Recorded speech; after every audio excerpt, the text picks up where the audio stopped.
a rope, and a motorbike. I think we should go in chronological order. Don't you? Said number 6. So Pedro, you start. Your story happened first. And try to give as many details as possible. So number 12 started talking. There's not much to say about my last escape, which was from a hospital. I just ran off as soon as I was taken there. The one before that, which was long ago, was also from a hospital and is much more interesting. It was in 1981, at Basutro Hospital in Bilbao. I'd been on remand for a bank robbery since February, and in July the judge still hadn't decided about my case, so I decided to escape. I talked to my girlfriend Romy and asked her to get in touch with Cristobal and Popeye for help, a couple of friends I'd done some robberies with. My plan was that I would find the way to be taken to a hospital and my friends would come over and get me out of there, holding the 2 or 3 escort guards at gunpoint. My friends agreed, and we studied the plan. I started a hunger strike, and 15 days later, the prison doctor ordered that I be taken to a hospital to be examined. I called Romy as soon as I arrived, and she came to visit me right away. She told me everything was all right and that my friends would be coming to get me. Next morning, a nurse tried to brainwash me and insisted that if I didn't want to eat, at least I had to have some water with glucose. All right, I said, but that's all. After a while, I saw my mate Cristobal go past. He was very pale. The door of my room was open all day, and I could see everything, and of course, everybody could see me. In the afternoon, my girlfriend came back and said that my friends had been there in the morning, determined to get me out. But they got cold feet at the last minute. I was flaming mad. When I calmed down, I told her to tell my friends to try again and not to be scared. But the next day, Romy let me know that they were too scared to go into action. They kept me in the hospital for 5 days and then discharged me. I abstinently carried my hunger strike and was taken back to the same hospital, to a different ward. I complained about my kidney, and they started doing tests and x-rays. The toilet was outside the room, and when I had to go, I had to be escorted by 2 policemen. I noticed that the toilet window was nailed shut. Also, I had to leave the toilet door half open so they could see at least one of my legs. When I was in the room, I had one wrist handcuffed to the bed, and if the cop on duty was a real bastard, he would handcuff both, like a crucifix. This is the level of control they had over me. I tried to behave like a good boy. Visits were the same as with other patients, and the cops didn't give me too much trouble. My parents, my girlfriend visited me every day, from 4:30 until 7:30. My girlfriend already knew what was going on. I told her about the windows so she could tell Jose, a friend of mine, who was shot dead with a shotgun sometime later, so that he would come with her. I wanted him to hide in the middle toilet. There were 3. Take the screws out of the window frame and cut them with piercers. That way, I would be able to shut the window again without actually locking it, making it look as if it was locked by putting the screws back in the holes. My chick understood it perfectly, and the next day, they did as planned. They also left a 10-meter-long cord on the outside windowsill. Jose was to wait at home for my call, ready to come over with his motorcycle bike. Some cops were more trusting than others. One day there was a cop who did something amazing. He had been on watch the day before and liked my parents and the story between my girlfriend and me. Suddenly he said, "How long since it has been you made love to your girlfriend?" "I haven't a clue. At least 6 months. They don't leave us alone in a room. If you want to have a go with her on a bed, that's no problem," he said. "My colleague and I will go into the corridor and close the door, and that is it. Just call us when you're done." I called my girlfriend and explained the situation. She was really shy and didn't want to do it. I finally convinced her, and you bet we did it. Well, to be honest, I did everything. She was very tense and just wanted it to get over with. So everything was over in 5 minutes, like rabbits. I knocked on the door, and the two apes came in. When Romy went away with the cop, who did me the favor, a guy with a mustache, about 40, remarked, "Well, you're a fast one, aren't you? You only took a couple minutes." I told him that was because the girl was shy. The guy laughed.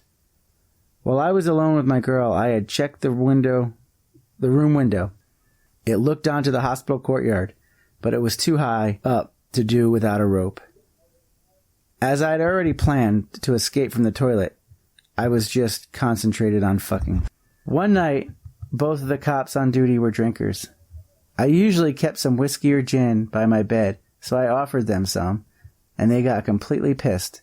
I had started eating again, or rather drinking. The only reason I was being kept in the hospital was to have my kidney checked.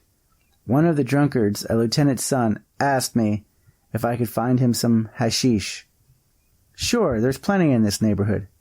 "Come on, get dressed. We'll go get some," he insisted, completely drunk. I hesitated. I said I didn't want to because although the other cop was calm, you could see he was too straight for me to get away with just saying, "Let's go." It was 2 a.m, and my girlfriend was keeping me company. She had been there since 5 p.m, thanks to some nurses that she knew from when she used to work at the hospital. She laughed at the cop's proposal. The guard in charge said that if the captain came and saw the empty bed, he'd go berserk. But the one with the mustache was determined. "Look, the girl can lie in the bed under covers, so if Capiro," that's how they called the captain, "comes round, he won't notice anything strange." They discussed it for a while. Then the lieutenant's son said again, "Come on, get dressed, let's go." He showed me a 7.65mm pistol, which must have been his own, as the regulation was a .38. "Come on, and don't do anything silly, because I'll have a gun on you the whole time," the guy said. The guard in charge was against it, and eventually the one with the mustache got pissed off and taunted him. "You're a coward.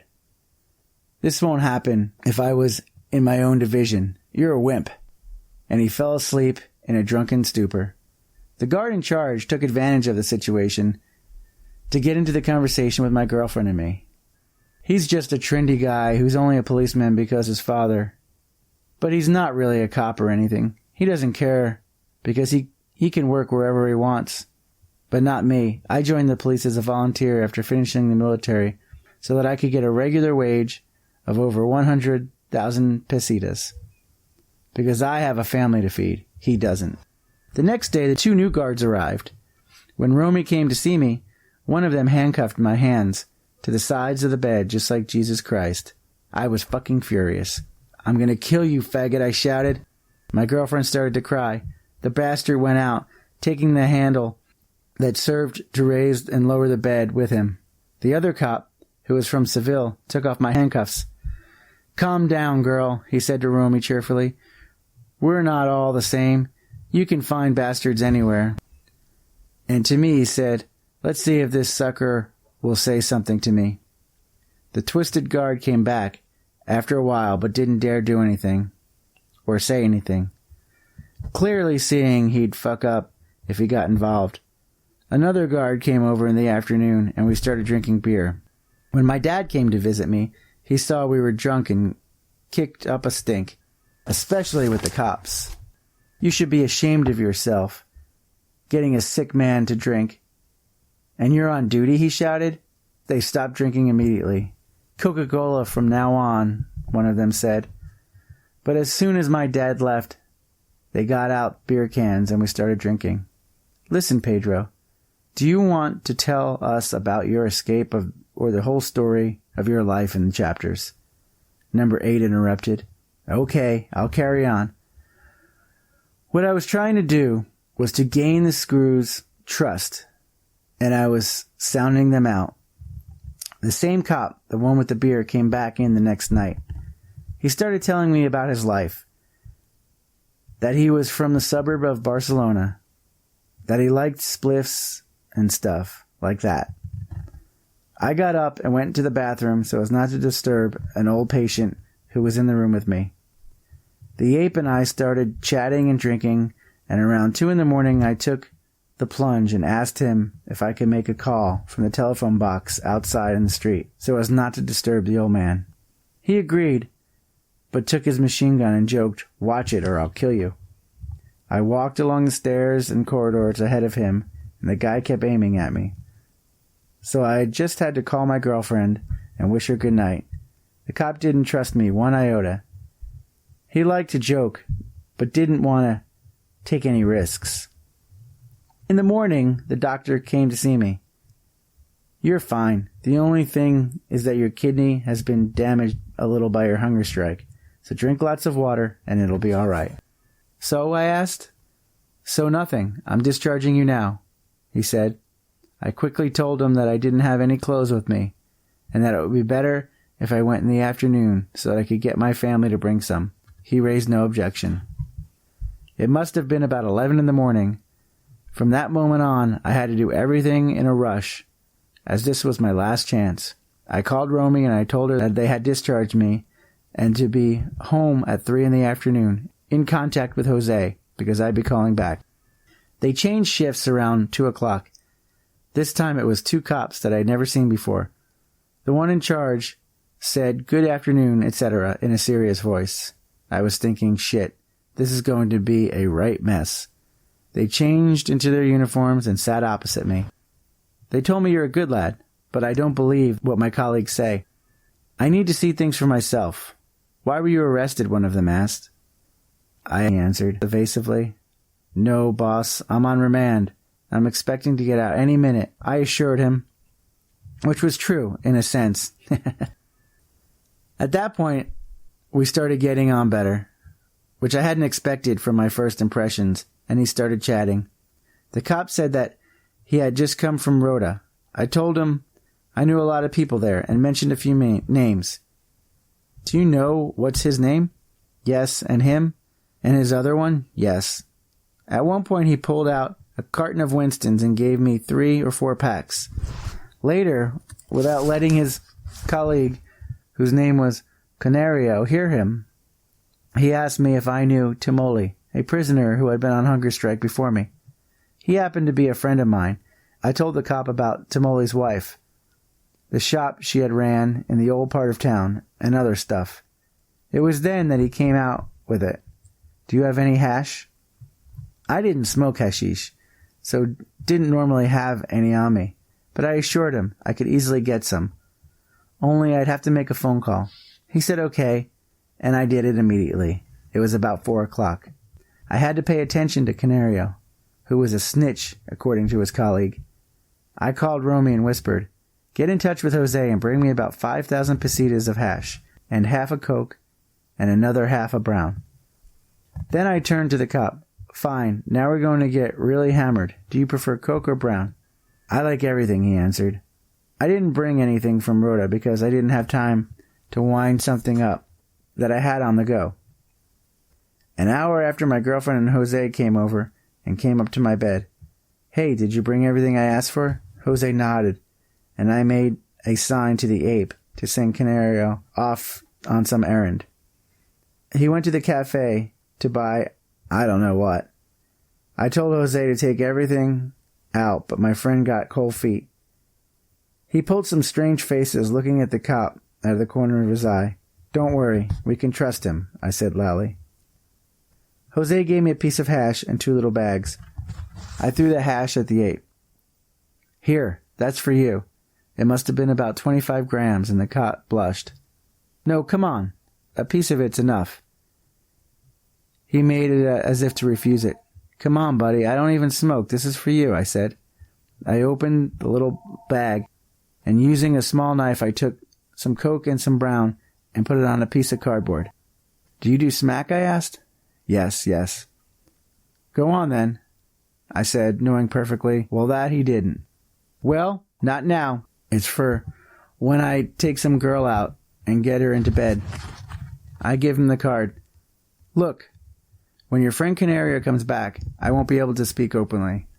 That's why I want to know I inject smack, otherwise it doesn't do nothing to me," I said, showing him a syringe. "I'll give you a signal later, and that I want to go to the toilet and shoot up, all right?" Well, everything was ready. The rope was in place, the window unscrewed, Jose ready with his motorbike, and the cop willing to take me to the toilet alone with him. I told my girlfriend I was about to do it and to stay in the room because the apes would go to her house later and bother her family and the neighbors and would know everything. I also asked her to tell Jose that as soon as I sent him to buy some cakes, he was ready with his motorcycle at the entrance. And that's how it went. "Jose, why don't you do something useful and go buy some cakes?" This was the signal. "Bring us 12.5 and some fruit juice and plastic tumblers." As soon as he went, I said to Romy, "Oh, I forgot to ask him to buy some dark tobacco. Can you tell him?" She rushed out and gave him a message in the corridor. 5 minutes later, I asked the guard to take me to the toilet. I squeezed his knee meaningfully as I got out of bed. He stood up, and so did Canario. But as he was about to go out, the cop from Rhoda stopped him. "Stay here with the girl. I'll take him." He took up his automatic machine gun and pointed it at my back in a serious voice. "Let's go," and go straight to the toilet. When we got to the toilet, I told him I was going to shoot up, and I closed the door so that I wouldn't get a fright if someone turned up. "What's up, my friend? I can't believe you. You don't need to give any explanations, but be careful." I closed the door, climbed in the toilet, opened the window, and put out my hand to feel for the rope. I touched it, and I felt like laughing. I started to feel something strange going in my stomach, straight to my brain. It was pure adrenaline. I grabbed the rope and tied it to the radiator that was solidly attached to the wall.